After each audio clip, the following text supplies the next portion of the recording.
ቆጣሽ ነኝ አንቺም ቆጣሻለሁ አይ እንኳን ዛሬ አይደለም ጋሼ ቆየ ነው እኮ ፊርማና እንትን ነው ማለት የጸደቀበት ቀን ፊርማና ማህተም ብቻ ነው የሚጎለው እንጂ ቆየ ፊትም ቢሆን አሁንም ቢሆን ትላንትም ቢሆን ለኔ ማውራት ግን ከህግ ማውራት ማለት ነው ቁጭ ብሎ ተወያዩ ማውራት ነው ህግም እኮ ያን ነው የሚያወራው ያው ነው ልዩነት የለውም እንደውም የቤተሰብ ምክክር በጣም ይበልጣል ከህግ በጣም በክብር ያለ እልህ ነው ከቤተሰብ ጋር የምትመካከረው እዛ ግን እልህ ይጋባል እዛ አሁን ይገባል ህግ ደግሞ የቤተሰብ ነገር ጨርሳችሁ ነው የሚለው ወደ አልባት ላይ ሲደርስ የቤተሰብ ነገር ጨርሳችኋል ይላል በቃ እንዴ ህግም ወደ ቤተሰብ ነው የሚያዞረው እና የእናንተ ነገር ያገናኛችሁ እግዚአብሔር ነው አሁንም ያገናኛችሁ እግዚአብሔር ነው የእናንተ ነገር በእግዚአብሔር የሁላችንም ነገር በእግዚአብሔር እጅ ነው ያለው እግዚአብሔር አምላክ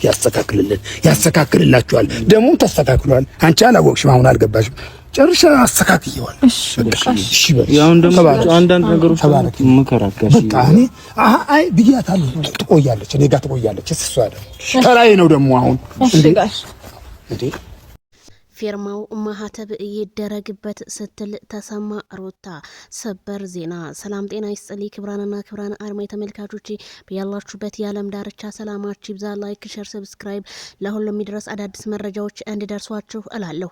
ታዲያ ሌሊቱን ሰላሙን ህዝቡን እንቅልፉን አሳጥቶት ያደረው ነገር ምንድነው?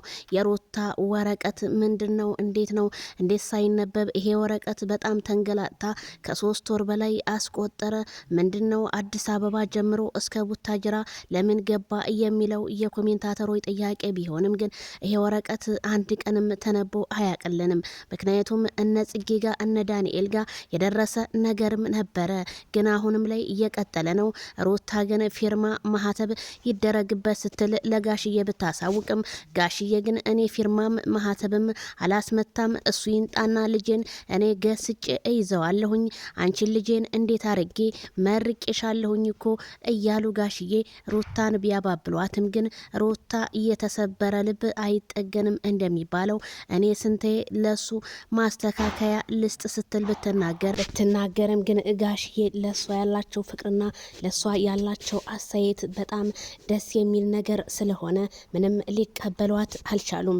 ስለዚህ ጋሽዬ ልጅ ሆይ ልንገርሽ፣ እኔ እሱን እንደ በፊቱ እንዲሆን አይደለም እንዳሁኑ እንዲሆን ነው የማረገው። ምንም ካሁን በኋላ የሚፈጠር ነገር የለም፣ ነገሮችን ሁሉ አስተካክያለሁ ሲሉ ጋሽዬ ተሰማ።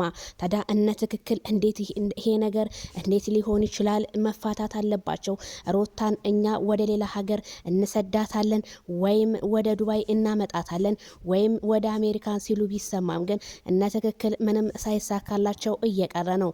ምክንያቱም አብርሃምና ሩታ ላይ የገባው ጥላቻ በቤተሰብ ሊፈታ እንደሆነ ነው የሰማሁትኝ። ስለዚህ አሁንም ቢሆን የመንደሮን ፊት አቶ ሄርሜላ ምን ሊውጣት እንደሆነ እኔም ግራ ገብቶኛል፣ ልክ እንደናንተ ማለት ነው።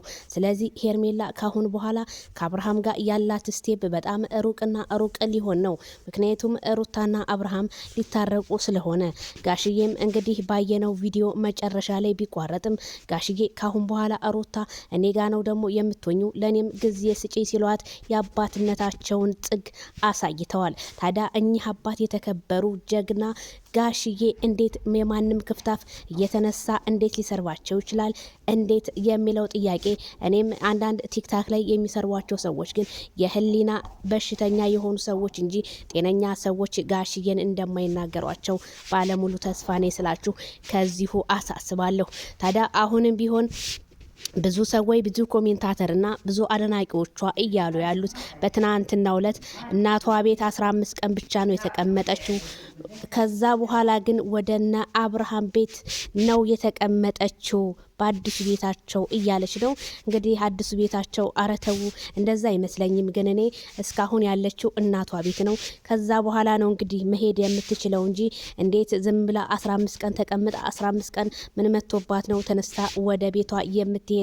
ሩታ አልሄደችም ስላችሁ እኔ ከዚሁ እነግራችኋለሁ። ያው ብዙ ሰው የተሰማውን ነገር ቢጽፍም ግን ሩታ ከቤተሰቦቿ ጋር ናት እላችኋለሁ። ብዙ ጥያቄ ብዙ ሀሳብ ቢነሳም ግን አብርሃም ግን ምን ነካው? እንዴት ሆነ? ምን ሆነ? ለምን አትናገሩትም? የሱ አድናቂዎች ለምትሉት አብርሃም የነካውማ ነገር አቶ ሄርሜላና በዙሪያው ያሉ ሰዎች እየገፋፉት እንደሆነ ነው እኛ የምናቀው። ስለዚህ አብርሃም አሁን የኩሪፍቱ ጊዜውን ጨርሶ በሚወዳት ሀገሩ በትውልድ ሀገሩ ቡታጅራ ከተማ ያቀነቅናል። ሰላም እንደሚወርድና ልጁን ሚስቱን ይዞ ወደ ሸገር ከተማ እንደሚያቀነቅን ባለሙሉ ተስፋ ነኝ ብዬ እኔ ምኞቴን እገልጻለሁኝ። ስለዚህ እባካችሁ ሰውን ለማስታረቅ እንጂ ለማለየት ባንሞክር እንደኔ መልካም ነው። ትናንትና አብርሃም አልጋ ቤት ይዛው ብትመጣ ሄርሜላ አብረው ተኝተዋል። ከካሜራ ጀርባ ብዙ ወሬ ብዙ ሹክሹክታ በሶሻል ሚዲያው ቢሰማም ግን አብርሃም እንዴት ይሄን ነገር ያደርገዋል? ህሊና ያለው ሰው መቼም ይሄን ነገር ሊያደርገው አይችልም። ገንዘብና ገንዘብ ቢሆን እንጂ በማለት እኔም መልሴን እሰጣችኋለሁኝ። ስለዚህ ሄርሜላ እንደ ማንኛውም ሰው እየተንከባለለች አረተው አብርሃም ከመካከላችሁ አድርጉኝ ልተኛ ስትል አብርሃም ደግሞ እባክሽን እንትና ትረብሽኝ እያለ ሲያመነጫጭቃት እንቅልፉ ጥሎት ሲተኛም አይተናል። አቤላየም አይተናል። አቤላም የት እንደተኛ። ስለዚህ ይች ልጅ የተኛችው እታች እንጂ ሌላ ምንም የተፈጠረ ታሪክ የለም።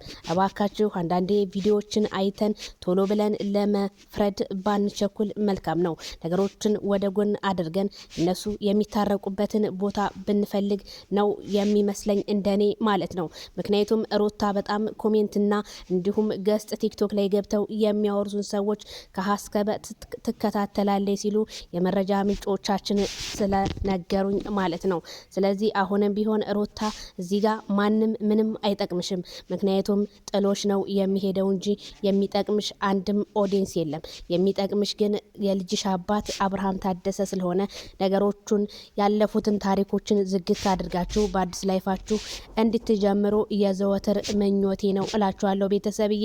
የወረቀቱ ነገር ግን ወረቀቱ አለመነበቡ ወረቀቱ ምን እንደሚል ፊርማውስ እንዴትና እንዴት በስንት ዓመተ ምህረት እንደተጻፈ እሱም ምንም የተገለጸልን ነገር የለም። ስለዚህ አንዳንዴ መጽሐፍ የተዘጋ መጽሐፍ አይነበብም እንደሚባለው ሰው ካልከፈተው ምንም እንደማይነበብ ስለሚታወቅ እነሱም ያን ወረቀት ግልጽ አለማድረጋቸው እኔ እስካሁን ይከነክነኛል። ቢነበብልን መልካም ይመስለኛል። ብዙ ጊዜ ዩቲዩበሮች ይሄንን ነገር ያመጣሉ፣ ግን አንድ ቀን ከፍተው ሲያነቡትም አላየሁም። ለምን የሚለው ግን የሁላችንም ጥያቄ ስለሆነ እባካችሁ ለማንበብ ብዙ ጊዜ ብትጥሩ መልካም ይመስለኛል። እኛም ወረቀቱ ያለውን ነገር እንድንፈርድ ማለት ነው። ወረቀቱን ግን ይዛችሁ ታሽጎ ሲሄድ ብር ነው ወርቅ ነው ወይስ ምንድነው የሚል እኛ ልባችን ውስጥ እያደረ ነው ማለት ነው። ስለዚህ ቤተሰብዬ በሌላ ፕሮግራም እንገናኝ። ላይክ ሸር